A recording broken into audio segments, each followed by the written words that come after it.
Hello everyone, what's up? My name is Taylor and welcome to my first Magic the Gathering video. If any of you are unfamiliar with this game, this is Magic the Gathering Arena. This is a free online version of the popular game Magic the Gathering, the card game. If you want to get into Magic or you have a difficult time going to your local game store to play Magic the Gathering, or you just want to play an online card game that might interest you, I highly suggest playing Magic the Gathering Arena. I'm personally a fan of Magic the Gathering, but it's just overall a really cool card game. And yeah, that's all. It's not this isn't sponsored. Just of course not, because I'm not famous enough. But just shouting out what this game is. So I'm gonna be playing the ranked draft War the Spark. As you, this is what now I'm trying to remember. I should have a script or something. There are many ways of playing Magic the Gathering. There's Sealed War the Spark, which is you get packs to build your deck, but you need these gem items to do that. So I wanted to do that because that's the easier way of introducing Magic the Gathering to people. But since I only have gold and not gems, I have to do the ranked draft War the Spark, which I'm gonna get into. And the traditional War the Spark is like ranked draft, but you don't rank up, obviously. And then you can also play constructed in Magic the Gathering, where you build your own decks and then you play other people that build their own decks too. But anyway, let's get into this ranked draft War the Spark. So how booster drafting works, which is this kind of format, is you're given a pack of cards and you see all of the different cards you get from the pack. So then you choose one card and then you're gonna get 14 other cards, and then you pick a card from that, and then slowly I can't talk, slowly on, you'll start getting a bunch of cards, and what you want to do is you want to choose the best cards to build a very good deck, and then you play other people that have done the same thing. So now that you kind of understand how drafting works, how do you know which cards to pick? Well, for every card, if you can see a little symbol after that, like, bar. Let me just see if I can see an OBS. I really need like another monitor to do that. But below the bar, to the side, on the right hand side, you see a symbol.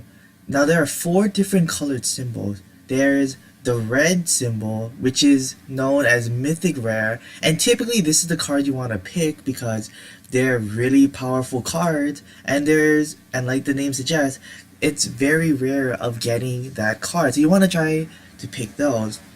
Now this card has a gold symbol. Now gold symbol is rare card, which is, it's not as good as a mythic rare card, but it's still up there in the terms of rarity and power. Then we have the silver symbol cards. Now the silver symbol cards are uncommon cards, and the uncommon cards have pretty good effects, but they're not as good. You kind of see how the spectrum goes. It's like Mythic Rare is like the really good card, then Rare is like the still good card, but it's okay. And then Uncommon is like the uncommon cards that, like, you'll find a lot of these, and they might have a really good effect. And then finally, we have the black symbol card, which is the common symbol, which are cards that you'll probably see a lot of during the draft. So how I'm gonna start off, I'm gonna choose the Fairy Time Reveler, because it is a gold card or a rare card, so we're gonna choose that. So on the side of the card, if you can see, you have these colored symbols. In this case, Teferi is white and blue. So when you look at these next cards, you want to look for really good white or blue cards. So then you can build your deck around your really good first pick. Now you don't necessarily just have to look at white or blue cards. Like if you see a really good, if this pretty good white or blue card wasn't here, we could be like, oh, this black card is also a silver card and it has a pretty cool effect. So maybe if I see more black cards out of the upcoming cards, then I can make a black deck. So you don't necessarily just want to keep in the colors of your first pick, but it's generally a good idea to do so. So we see here, Elite Guard Mage. It is a silver border card. You don't really need to... With the text, you kind of want to pay attention to the text. So this card says Flying, which is really good. If you can see next to the Flying, a creature with Flying cannot be blocked except by other creatures with Flying or creatures with Reach. So it's a really good way of attacking your opponent. And also, it has an additional effect, which says when it enters the battlefield, so when you play it, you gain 3 life or health in this game and draw a card. So this is a really good effect. Again, other options that you can look to pick, if you're looking to proliferate, which if you can see right there, proliferate is when you choose any number of things or players, and then if they have a counter on it, you can put another counter on it. So for example, if someone had a +1, for example, this Teferi uses the big number on the bottom is called a loyalty counter. I'll go into that during the game, but if you proliferate, then it'll get one more of those numbers, so it'll go from 4 to 5. So that's an example of proliferate. So this is an okay card. This is also an okay card because again, it has Flying, and then it has this amass effect, which basically just gives you a creature, and then every time you play more amass creatures, that creature will get bigger and bigger and bigger, like proliferating, but only for that creature. In this case, I'm gonna go with the Elite Guard Mage, because it's a white-blue card and has a really cool effect. Now, let's look at the white cards. Bond of Discipline. Tap all creatures you control. Tapping means that they're not allowed to block or use any effect that uses tap mechanics. Which is like, if you have a bunch of creatures on the board, and you play this card, all of their creatures cannot block, and then you can just attack the other player, which is a really good idea to do. So tap all creatures you control. Creatures you control gain lifelink. Lifelink, if you can see right there, when a creature deals damage, you gain that much life that they dealt, which is pretty good. We have Loxodon Sergeant. Vigilance means when they attack, they don't tap. So when you attack with a creature that doesn't have Vigilance, it taps, so it cannot block during your opponent's turn. So in Magic, you have to think, do you want to attack with this creature, or do you want to save it up as a blocker? So when Loxodon Sergeant enters the battlefield, other creatures you control gain Vigilance, which is a really cool effect. Makeshift Battalion. Whenever Makeshift Battalion and at least 2 other creatures attack, put a 1/1 counter on this creature. So with this creature, I want to have a bunch of other creatures to attack at the same time, and then this creature will get stronger. Okay. I'm also reading these cards because I never played this set before. So I'm trying to learn the cards through. Pouncing Lings. As long as it's your turn, Pouncing Ling gets first strike. And then, if you can see right there, creature with first strike deals combat damage before creatures without first strike. So, if this attacks and then a creature blocks it with 2 or less health, that creature dies without killing your Lings, which is how the first strike works. Whenever another creature or planeswalker you control dies, put a +1/+1 counter on Rising Populace. So this is an example of proliferating. So like if you have a +1/+1 counter on Rising Populace, when you proliferate, then it'll get another +1/+1 counter. And +1/+1 counters just means that it's going to get stronger by 1 and 1. So Probably should have gone into this sooner, but the first number on a creature is their attack power.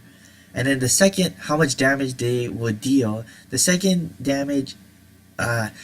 number of a creature is their health, or in Magic the Gathering terms, toughness, where that's how much damage the creature can take before it dies.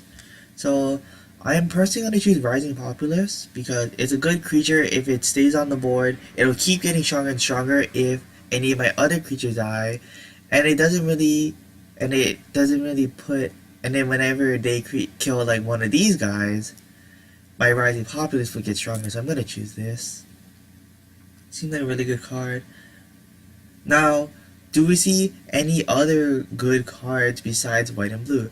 Well, this Gateway Plaza is a special land card. So how Magic the Gathering works is that the land gives you mana, and then you use the mana of whatever the symbols say to play the card. So in this case, in the case of Teferi again, you need a white mana, a blue mana, and then any other mana to play Teferi. So what Gateway Plaza does, it allows you to add any color of mana. So this is one of those cards where it's like, even though it's not a white or blue card, it's a good land card that'll allow you to play these harder to play cards. But let's look at all the other cards. We have Tail, the Shield Mage. You have Hexproof. So Hexproof means that nothing can target you. So you can still be attacked, but an example of Hexproof would be like, if there is a card that says deal X damage to player, then you cannot be targeted with the damage. So that's what Hexproof means. Create a 0/3 white wall creature token for defending. This is okay. It's okay. It creates a creature that defender means the creature can attack. It creates a creature that can block. So it's not that bad. Battlefield promotion. Put a +1/+1 counter on target creature. That creature gains first trigger until end of turn. You gain 2 life. That's a pretty good card. So there are other cards like this called sorceries and instants, or non-creatures. There's a bunch of non-creature spells. So these are planeswalkers that are non-creature spells. I can go further into that in the game, but there's two different non-creature cards called sorceries and instants. They're like magic spells where you play them, they do their effect, and then they're gone. So with instants, you can play them on any person's turn, but I don't have a sorcery here, but the card that says sorcery, you can only play it on your turn. So this card says, make a creature stronger and give it first strike, and you gain life, which is a really good card. Okay, when a Bulwark Giant enters the battlefield, you gain 5 life. That's okay. Like, again, this is a really good creature because it has a lot of health to block things with, but at the same time, it costs 6 mana, and 6 mana is a lot. So, do you really want this card? Maybe, maybe not, but let me look at other cards. Target creature gets +1 attack and +0 health until end of turn and draw a card. So this is a card that lets you draw, and it's an instant that makes a creature stronger, but it's not like necessarily the best card. Enforcer Griffin, it's a 3/4 flyer for 5, not bad. It has a good amount of health to block other flyers with, which is really good. Erratic Visionary, draw a card, then discard a card. And then the arrow, if you see right there, the little curved arrow in the gray dot means tap. So you have to tap the creature in addition to paying a blue and another mana to use Erratic Visionary's effect. And then we have Charity Extractor, which is 1/5 lifelink, which is terrible, only as a blocker. We have Salmon Sprint, gains haste, can't be blocked creatures to the last. But there are other creatures here. Other creatures flying on the bottom of the So right now, a good option to get is Gateway Plaza for getting mana of any color. We have the Enforcer Griffin, which is a good flyer. I have Battlefield. I don't know why people say we, because I'm playing the game, so I don't know. I got into the habit a little bit. Battlefield Promotion, which is a spell that I can play in any person's turn, or Erratic Visionary that lets me draw cards. Personally, I'm gonna go with Erratic Visionary because even though I have difficult to cast cards, Erratic Visionary lets you draw cards, and in any card game, drawing cards is one of the most important things. So it gives you options. It gives you different possibilities of playing stuff. Okay, so what do we have here? We have the Makeshift Battalion again. Casmina's Transmission. So this is an enchantment, which means that when it's a non-creature spell too. When you play it, it attaches to a creature.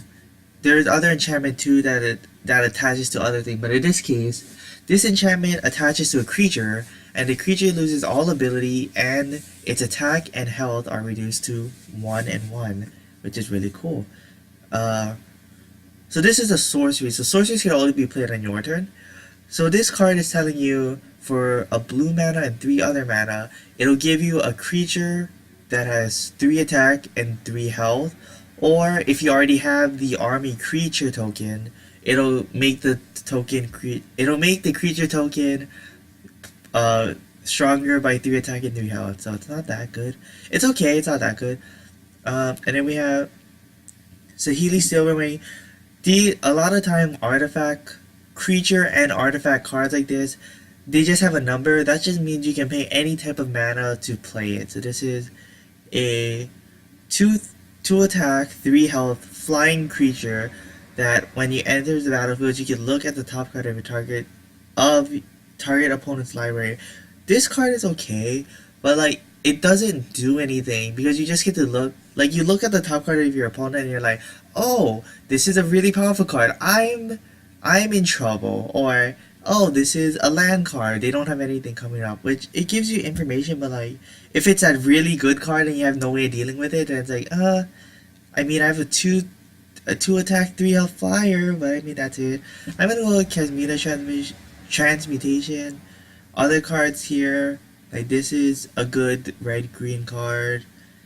If you have a lot of creatures, I don't need to go to other creatures. I did that in another video. Okay, it looks like I'm gonna be in white blue. So let's just look at white blue. We have Defiant Strike again. We have the Pouncing Lynx again. Top of the statue, instant. Tap target permanent if it's an artifact. Destroy it. Draw a card. The problem is I don't know how many artifacts there are. Besides I only saw the Silverwing. I don't know if there's any other artifact. So this basically this to me is just tap a thing and then draw a card, which is okay, but it's not like the worst thing. Sky Theater Strix. Whenever you cast a non-creature spell, Sky Theater Strix gets +1 attack until end of turn. So you're supposed to, what I understand of this bird is you play the bird early because it only costs 2 mana, and then you want to try to build your deck around non-creature spells where you play like 3 non-creature spells in the turn. This thing becomes a 4 attack creature, and then you play like 5, it becomes 6 attack, which is pretty insane. But because Rising Populace needs creature, I think I'm gonna take it even though it looks like I'm a creature deck more than a non-creature deck, which the Sky Theater Strix wants to be in. Okay, we have the Griffin. Contentious Plan, Proliferate, draw a card. This thing has counters. This thing has counters, which is pretty good. It also is just a draw card, even though it's just a sorcery, which sucks. Guild Globe. Oh, here's an artifact. When Guild Globe enters the battlefield, draw a card. So when you play it, you draw a card. Whenever something says enter the battlefield, it means when you play it and it stays on the board, then that's entering the battlefield. And then we have the Silverwing. I'm gonna just go with this, I think. It's another draw card thing. Even though this Silverwing is a creature, again, like it's a black card, so I'm probably gonna see it a lot. Okay, so we have the Griffin, Enforcer Griffin, Casmina's Transmutation, Stealth Mission, How far am I into this? I'm 20 minutes. Okay. I think I'm explaining too much, maybe. Sorcery. Put 2+++ encounters on target creature you control. That creature can't be blocked this turn. That's really good, especially since I have Contentious Plan, which proliferates. And I have... Yeah, I basically just have a proliferate. And then totally lost. Put target non-land permanent on top of its owner library. I think I'm just going with this. Yeah. Like, this Griffin is really nice, but like, a creature not being able to get blocked is really good. Alright. Makeshift battalion on top of the statue. I mean, top of the statue prevents a blocker, and I get to draw a card, and if there's another artifact besides the Silver Wing, I destroy it. I mean, the Guild Globe is not that important to destroy, but like the Silver Wing's pretty good to destroy. Yeah. Oh, I think the Mana Geode is in this. I think I saw a card called Mana Geode, and I think it's in this. Okay, yeah, this is good. Ooh, the Martyr for the cause. When it dies, proliferate. But let's see. Oh my gosh, so many texts. When Augur of Bolos enters the battlefield, look at the top 3 cards of the library. You may reveal an instant or sorcery card from one and put it into your hand. Put the rest on the bottom of your library in any order. So right now I have 1, 2 instant or sorcery cards. So it's like that. There's another stealth mission which is enticing, and the Silver Wing. I like this card a lot because it's a creature and then it proliferates when it's died. So then sorry, my nose is stuffy. So if Rising Popular Society has a counter and Martyr the Cause dies, then it gets 2+++ counters, which is insane in my mind. Yeah. I mean, another stealth mission sounds really cool, but I think having low drop creatures is good. So Bond of Discipline, Loxodon, Sergeant, Makeshift Battalion, and Paladin. Well, I do have quite a bit of low drop creatures now.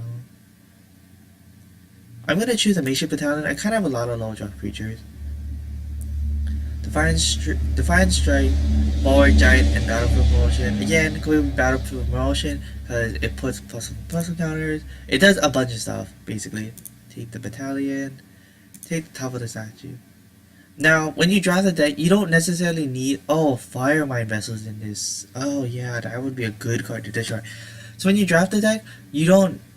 you're not going to use all of the cards you choose. You're going to make your deck based on what you want to do. So we don't see any like rare or mythic blue or white cards. Let's look at other cards. Firemind Vessel, it comes in tap, so you're not able to use this card the first time you play it, but the next turn it creates 2 mana, which is really good. Loxodon Sergeant, Ashiok Skulker, 4 mana, 3 and a blue mana, can't be blocked this turn. Wow, that sounds really good. That sounds super good. And then a Mana Geode. Scry means you look at the top card of your deck. Then you can put that card either on the top of your library or on the bottom of your library. So that's what Scry is, and it gives you a mana when you play it. Unlike the Firemind Vessel, which doesn't do it. I think I'm just going to go with the Skulker. A creature not being able to get blocked is just so good. Especially in this format where you don't choose what cards in your deck, you have to get lucky with it. And we have a gold card. Tomic Distinguished Advocates. So that's flying. Lands on the battlefield and land cards in graveyards can't be the target of spells or abilities your opponent controls. Your opponent can't play land cards from graveyards. I don't know how relevant that is. I don't know if there are cards that say play land cards in your graveyard. Like, this seems like a really good card in other formats. So this is an example of, this is a rare card, it has the gold symbol, but you don't necessarily want to pick it because the effect that this card has isn't that good. unless there are cards that play. I don't know. Let's see. Let's see the other card. Bond of Insight. Like, oh, so there's a bunch of bond cards. Okay. Usually with each set they have like a group of like cards with similar names. Okay. Each player puts the top 4 cards of their library into the graveyard. Return up to 2 instant and sorcery cards from your graveyard to your hand. Exile bond side. It's okay. It lets you use cards more than once. That like if I since I only have one contingent plan, this allows me to have use contingent plan at minimum twice a game if I get this. But it's a sorcery, which means I have to play it on my turn, which typically means I'm not going to be able to play other things. So yeah. Okay, so this is, if you notice in the top right corner, this is what's called a hybrid mana symbol, which means you can use either green mana or blue mana to play this card. So even though I'm a white-blue deck, I can use blue mana to play this card, which, let me read it. Whenever a creature, oh god, I can hear my echo. Whenever a creature with power 4 or greater enters the battlefield under your control, draw a card. Well, that's, I don't think I have a single creature with power 4 or greater. Nope. Nope, okay. But it untaps a target permanent, which is pretty good. It lets you use a land twice. It lets you use an artifact twice for mana or whatever it does. It lets you have a blocker. That's okay. I mean, this is okay if I had more creatures with 4 or greater. War Screecher. Flying 1/3. For 6 mana and tap it, other creatures you control get +1/+1 until end of turn. Yeah. Ooh. A 2 mana artifact creature. Oh, for 2 mana it adds a mana. Oh, I thought it was tap and add a mana. Oh, never mind. Okay, so what are my options? I can get this, but it's terrible. I can get this bird, which is a good. It's an okay flying blocker.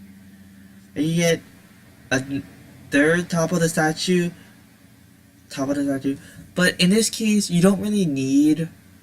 You don't need more than 3 copies of one thing unless it's like a super good card. Like having 2 of it is pretty good, especially with a situational card like this where it's like you might not be able to tap something and you might not need to draw a card or you might not need to destroy an artifact. So I don't really want a third copy of that.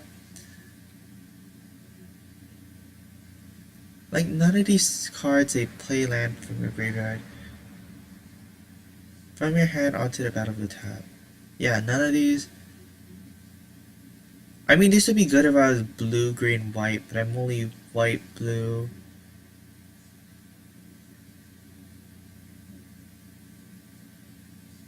I mean, this is a 3/2 creature for 2 and blue, so it's not really good. This is the thing where, do I wanna add green to my deck for this card that really works really well with other cards in my deck? Like maybe. I don't like, is this card, I don't know. I just gotta choose it. Also, the good thing, I keep forgetting things, but the good thing about when you do draft, every card that you pick will go into your collection so you can use it for your actual deck, which is really cool. Invade the city. Amass X, where X is the number of instant sorcery cards in graveyard. Okay, so that's a non-creature. For foreign, a white, exile target creature then proliferate. So this also proliferates. And exile target creature means, normally after a card is used up or is destroyed, it goes to the graveyard, but exile means it cannot be used for the rest of the game. Typically, it cannot be used until for the rest of the game. So that's really cool. Cures Damnbreaker. When Cures Damnbreaker enters the battlefield, proliferate. Wow. This is a common? I know it's 6 mana for a 5 attack, 6 health creature, but that's even, and it proliferates, which sounds disgusting. Huh, okay. The Naga Eternal. Another stealth mission end. Wall of Ruin. When Wall of Ruin enters the battlefield, scry 1. I mean, one of these cards. Okay, so this gets rid of a creature and it proliferates. This is a creature in itself and proliferates. Whew.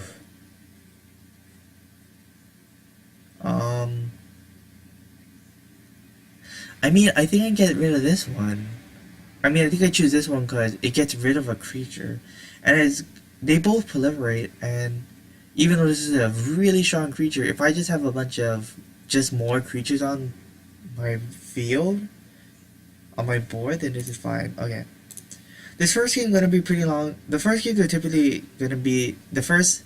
Oh my god, the first videos are typically gonna be long because of drafting and me explaining the cards and all that. But yes, okay, so we have Kasmina, which is another planeswalker.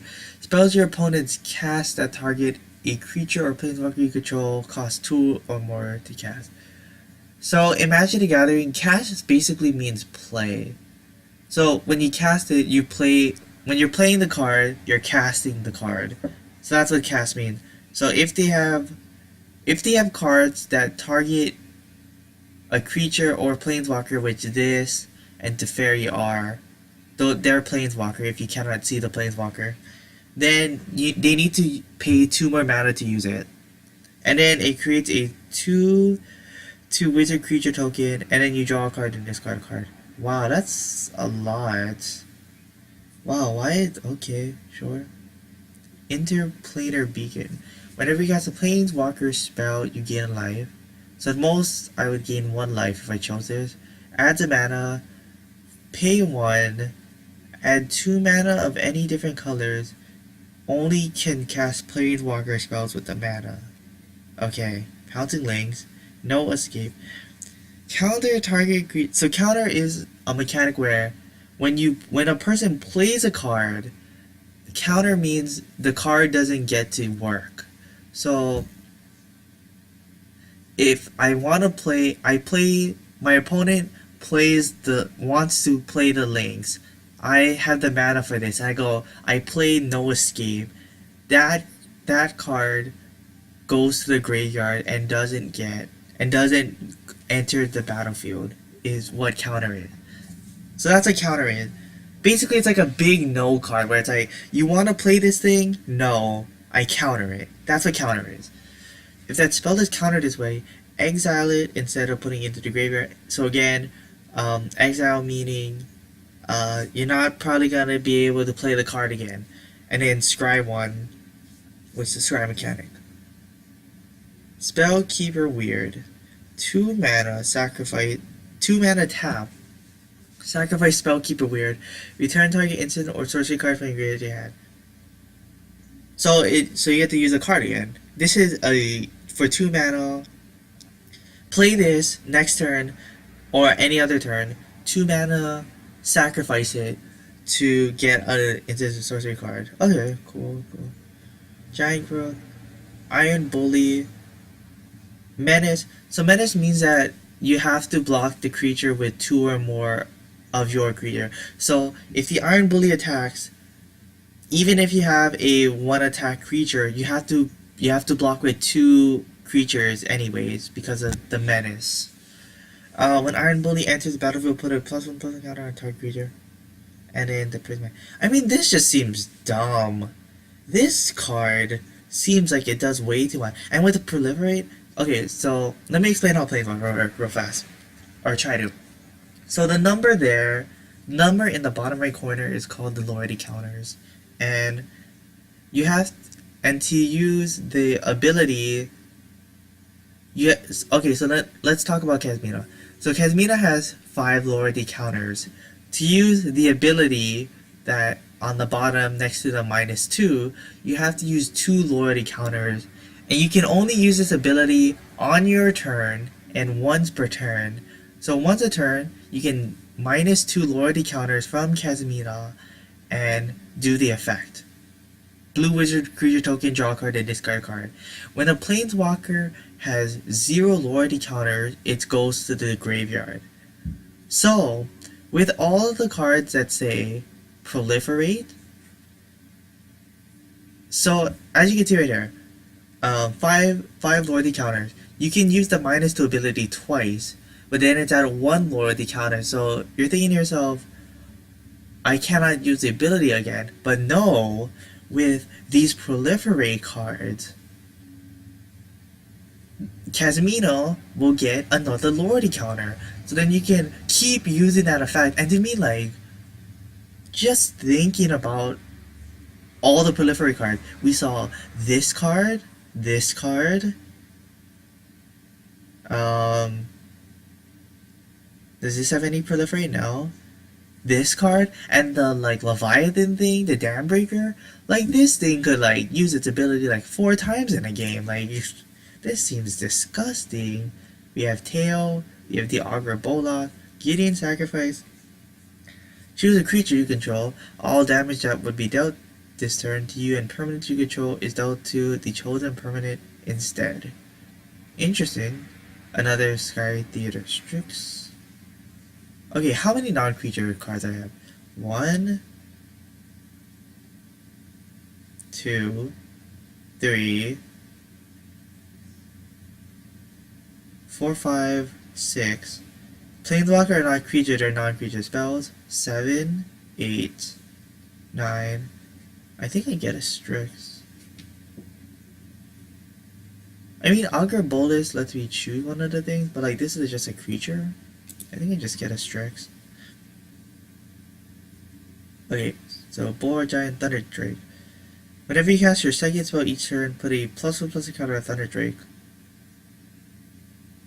That seems really difficult. But it's basically a better Sky Theater Strix. Cause if you're able to get the counter on it, it stays there instead of going away at end of turn. Yeah. I mean, I don't need 3 Sky Theater Strix again. Life gain isn't that important, and I seem to want to have the highest cards that I can play be 5, so I don't need a 6 cost thing. Let's just take the Drake. I might take it out later. Narset. Okay, so for 2 blue and any other mana, each opponent can't draw more than 1 card. Well, that's... Oh, opponent. Okay, so I can draw. Look at the top 4 cards of my library. Of your library, you may reveal a non-creature, non-land card. So, a Planeswalker or an instant or sorcery from among them put in your hand.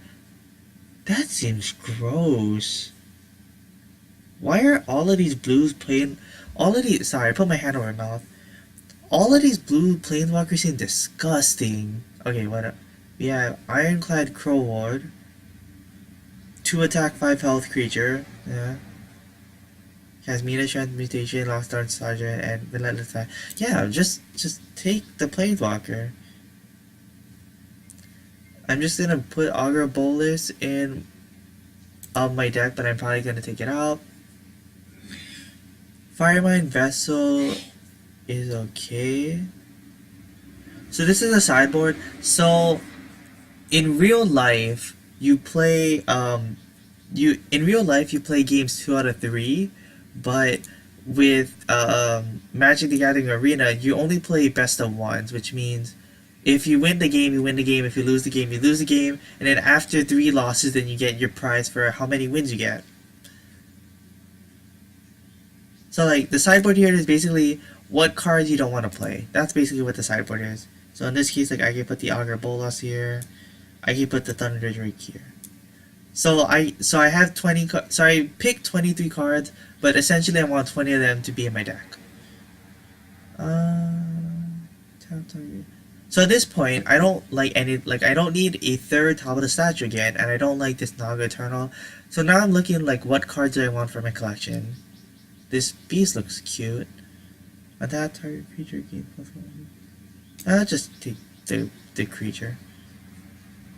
The Dam Breaker. Oh my goodness. And then Wall of Ruins Scry 1. Oh, get in. Oh my god, and a counter spell?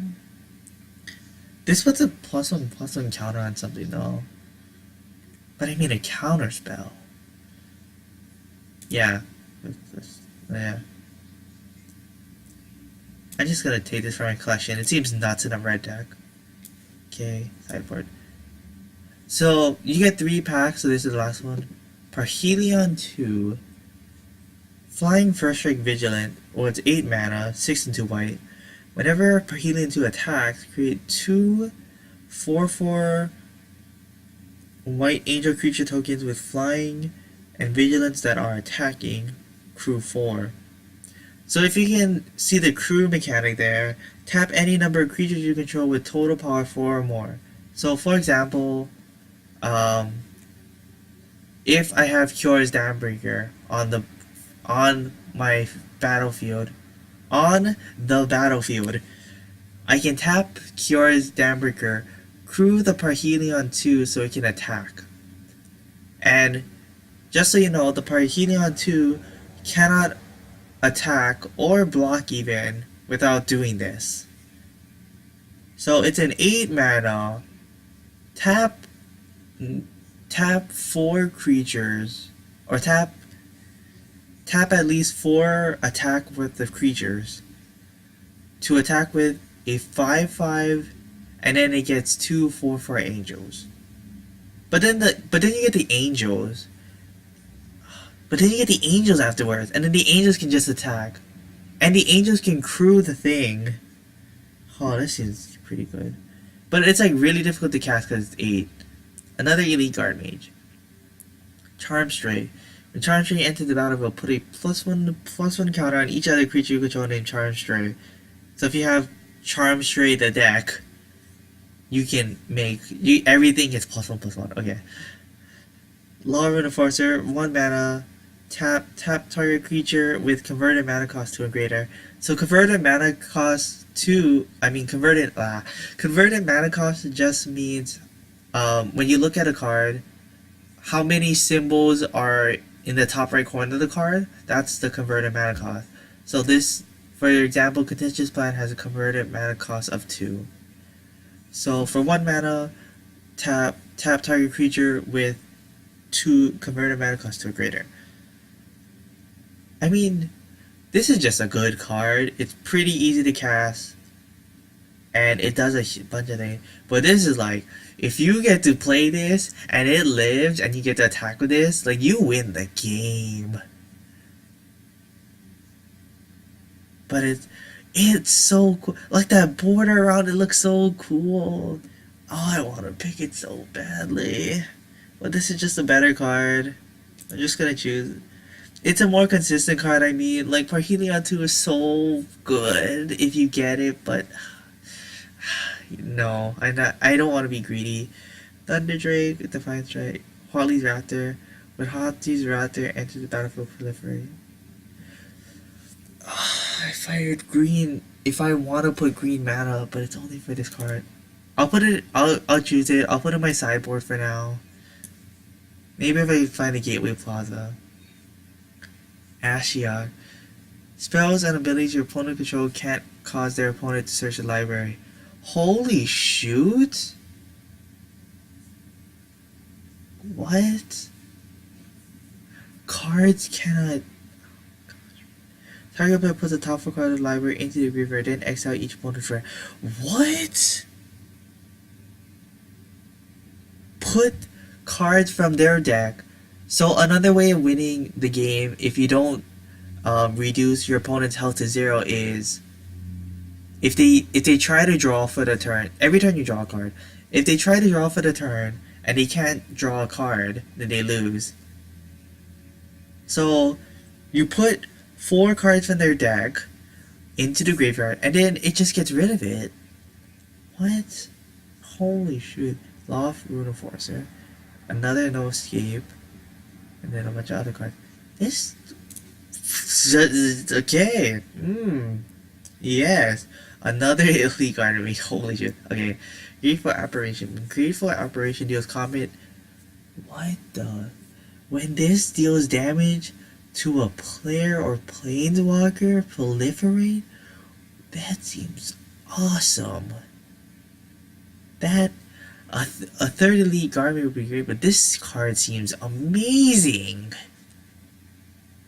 This set is just amazing. Trusted Pegasus. Oh, that's cute. Whenever Trusted Pegasus attacks, target attacking creature without flying gains flying until end of turn. I mean, I'm just holy shoot, like, okay, man. Another Wanderers. Oh my gosh. Deals 4 damage to target attacking creature. Okay, what is this? I just want to see what this does. Sacrifice a creature. Search your library for a creature card with converted mana cost equal to 1+. Put the card on the battlefield with a +1 card. So it gets you something for free. Okay. Griffin, Wander Strike. Yes. I mean, second Wander Strike. Oh, speaking of which, the Wanderer. Prevent all non-combat damage that would be dealt to you and other permanents you control. What? Prevent all non-combat damage. Are there cards that deal damage to planeswalkers?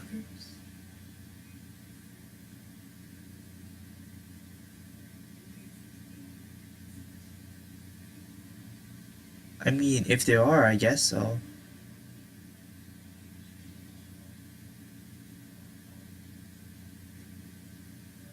Exile target creature with power grid. So again, this is a planeswalker, sure. It's a silver card. But like, the effect of it is situational, and I already have 26 cards. So I have enough cards to build a deck with. So now I'm trying to like figure out how many cards of something I want. So in this case, I can have 2 Skulkers, 2 Visionaries, or 2 counter spells. No escapes. I think I just choose a Visionary because it draws cards. Tails Light Shield. When Tails Light Shield enters the battle, put a +1/+1 counter target creature. Sounds awesome. It sounds awesome. It puts a +1/+1 counter and as a blocker. Yeah, sure. Get in there. Never Crow Celebrant or another creature or planeswalker creature die. Each opponent loses life and you gain life. Wow, that seems cool.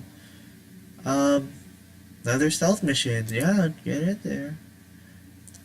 The Parhelion too! Oh my gosh, yes. Yes, I got the Parhelion too!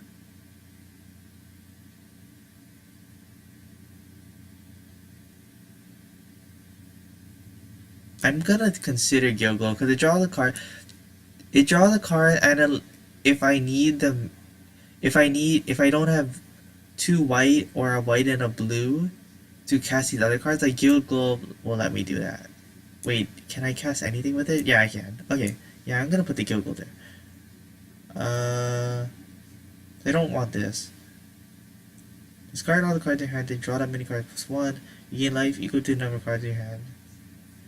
So the maximum cards you can have in your hand at the end, at the end of your turn is 7. So you draw a card, you have 8 cards. If you play this, you still have 7 cards in your hand, so you draw 8 cards and you gain 8 life. Okay, interesting. Just take this.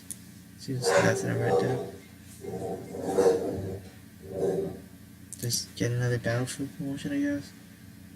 Various time with. Exile target permanent you control. Return that card to the battlefield under the opponent draw at the beginning of the next end step. If it enters the battlefield as a creature, it enters with additional play. Yeah? This seems good. So it's like if they want to destroy something, you play this, and then it's a creature, you get it. So if it's a... Oh, it comes back even if it's a planeswalker. Sorry for selfie bargain. I don't know what's up with it. Yeah, just take this. And then... Okay, black card. Okay, so another cool thing about Magic the Gathering is that it puts how many lands you think you can change this yourself, but it automatically puts how many lands you think should be in that. Okay, so take out Ashiok.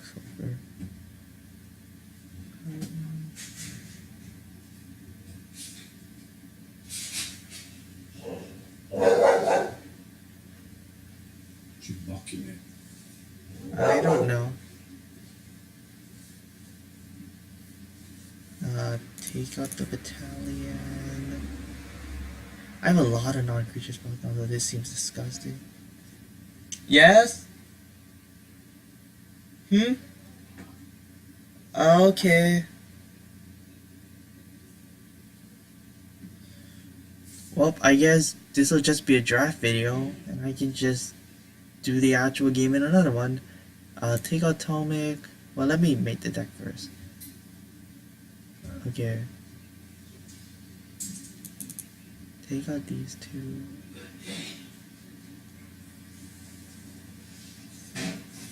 Actually, that seems pretty good.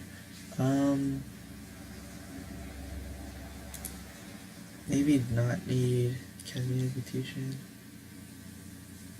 Maybe not need Topple.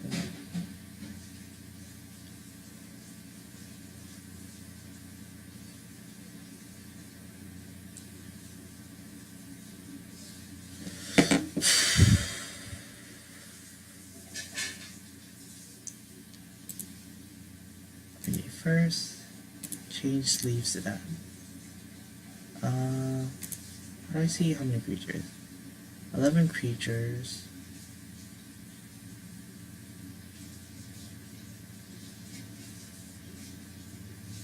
Four instants, 5 sorceries.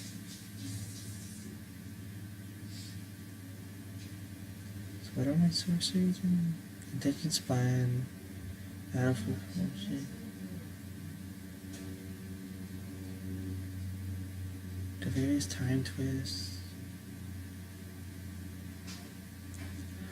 Okay, so the problem with this is so for example, if my Rising Populace already has counters, when I do this, all the counters will be gone and it'll just get one counter back. It'll just come back with one counter. So like, let's say it has 5 counters, I play this on this, I play the Fairy's Time Twist on the Rising Populace, it'll just come back with 1 counter instead of 5. Which is troublesome.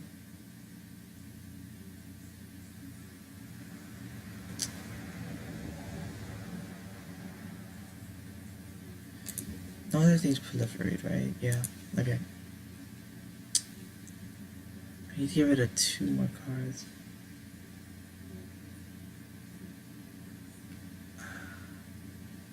I guess we'd get rid of Teferi's Time Twist.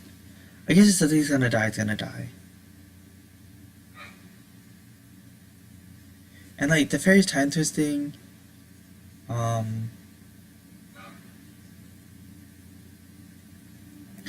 Fairy's Time Twisting a Planeswalker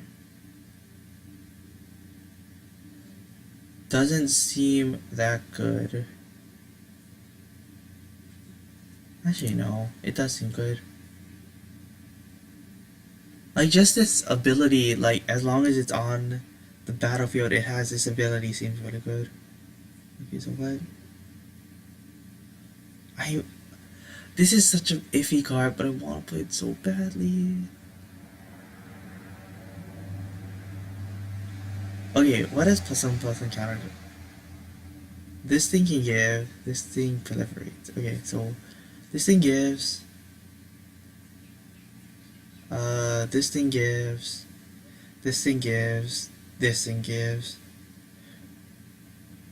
Then the rest of them are basically Planeswalkers. So I don't need 2 stealth missions. I think I only need 1. And then I guess 1 Erratic Visionary. There's so many non-creature spells that I want. I'm thinking of having 2 Sky Theater Strix. Alright, I think that's the deck. So for the deck, Grateful Operation, Martyr for the Cause, Erratic Visionaries, 2 Sky Theater Strix, 2 Battlefield Promotions, 1 Contentious Plan, 1 Teferi's Time. I guess I could put this in the description. You know what? I'm gonna put this in the description. And then I think this is a good amount of lands. 8 planes, 9 islands. Okay, so that being said, hope this video was educational somewhat, even if I fumbled. You could probably find like way better tutorials about drafting on the internet, on YouTube, whatever.